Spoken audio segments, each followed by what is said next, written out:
Hello. तो अगला हमारा नेक्स्ट पॉइंट है कोण पढ़ना है। ठीक है, गॉस पर में पढ़ना है। गॉस पर में सिद्ध करने के लिए हमको कोण के बारे में थोड़ा सा जानकारी ज्ञात कर लेना होगा कि कोण क्या होता है और कैसा कैसा कोण होता है, किस कोण का हम यूज करेंगे गॉस पर में। तो कोण देखिए, कोण यानी एंगल। ठीक है, एंगल मुख्यतः दो प्रकार के होगा, एगो समतल कोण होगा और सेकंड नंबर घन कोण होगा। तो समतल कोण क्या होता है, तो जैसे समतल पृष्ठ पर ऐसे बना दिए तो क्या हो गया, कोण बन गया। इसका मतलब रेडियन होता है। ठीक, घन कोण जैसे किसी भी गोले के अंदर जो कोण बनता है इस तरह से 3D का होगा ये।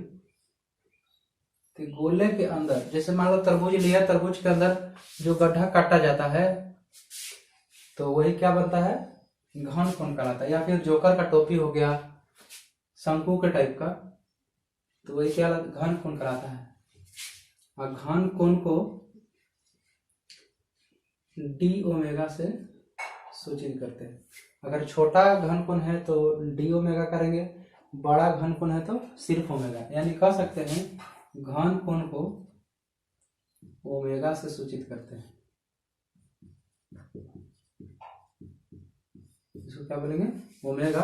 और छोटा घन कोण है इसलिए डी ओमेगा। इसका मतलब स्टेरेडियन होता है।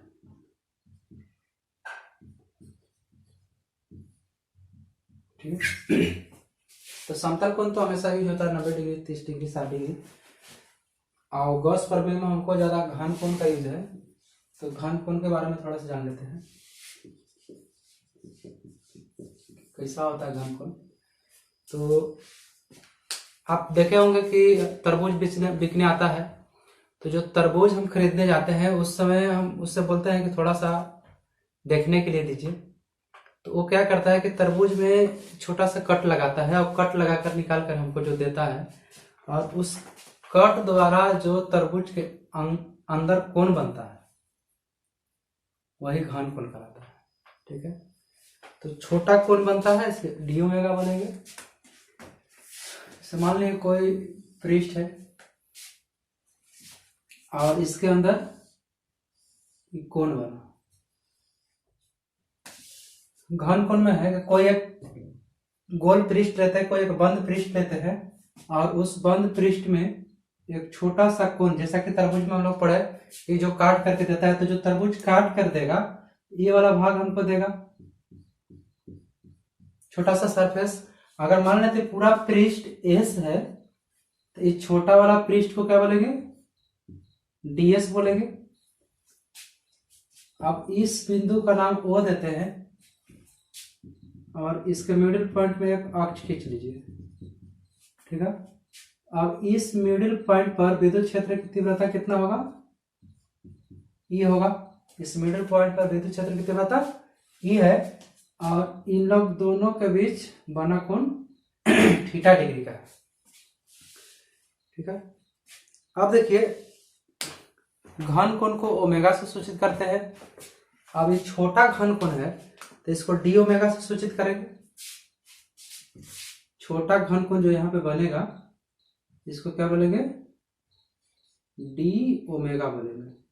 ठीक है, देखिए अब कोई गोल पृष्ठ है, ये छोटा सा पृष्ठ है, इसको डीएस मान लिए हैं। इन लोग दोनों के बीच बना कोण थीटा डिग्री का है, और इस बिंदु पर विद्युत, इस बिंदु का नाम देते हैं पी। तो इस पी बिंदु पर विद्युत क्षेत्र की तीव्रता ई है। ठीक, अब इस छोटे घन कोण को क्या बोलेंगे, डीएस, डी ओमेगा के लिए, डी ओमेगा के लिए। ठीक, बड़ा कोण ओमेगा तो छोटा कोण डी ओमेगा। तो डी ओमेगा बराबर आपका आ जाएगा डीएस कॉस थीटा बटा आर स्क्वायर। अगर ये छोटा घन कोण निकालना है तो आपको इस घन कोण, छोटे घन कोण बराबर होता है ds cos थीटा बटा r स्क्वायर। अगर ये छोटा घन कोण है तो ऐसा बहुत सारा घन कोण यहाँ पे बनेगा। तो ये पूरा घन कोण ज्ञात करने के लिए, यानी कि संपूर्ण पृष्ठ का घन कोण निकालने के लिए, संपूर्ण पृष्ठ के लिए घन कोण यानी कि ओमेगा बराबर, तो ये छोटा छोटा घन कोण बहुत सारा मिलेगा तो बड़ा घन कोण बन जाएगा, यानी कि पूर्ण घन कोण बन जाएगा। तो जो छोटा घन कोण है डी ओमेगा, इसका क्या करेंगे, इंटीग्रेशन कर देंगे। इंटीग्रेशन का मतलब होता है कि छोटे छोटे टुकड़ों को जोड़ करके बड़ा करना, और डिफरेंशिएशन का मतलब होता है बड़ा भाग को छोटे छोटे भागों में तोड़ करके लिखना।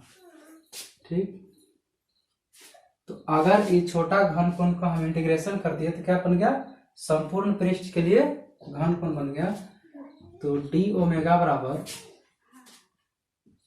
हमको पता है ds cos थीटा बटा r स्क्वायर।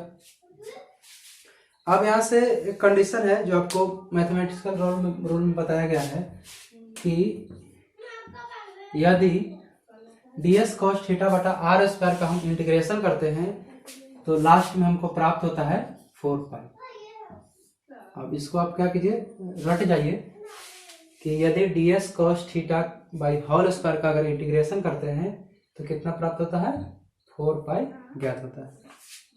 ठीक है, तो छोटे घन कोण के लिए ds cos थीटा बटा r स्क्वायर, और संपूर्ण पृष्ठ के लिए घन कोण जब ज्ञात करेंगे तो आ जाएगा ds cos थीटा बटा r स्क्वायर, इंटीग्रेशन करेंगे उसका वैल्यू ओमेगा, ओमेगा का वैल्यू कितना होता है, 4 पाई होता है। अब इन सारे फॉर्मूला को हम यूज करेंगे गॉस प्रमेय। तो नेक्स्ट पॉइंट हम लोग का है गॉस प्रमेय।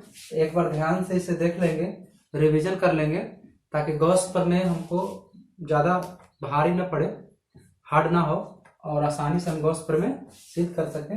इसलिए हम बताते हैं छोटे छोटे टुकड़ों में कर करके, ताकि इसका हम वहां पे यूज करें तो स्टूडेंट को ज्यादा भार ना पड़े। ठीक है, तो एक बार देख लीजिए, नेक्स्ट पॉइंट है गॉस प्रमेय।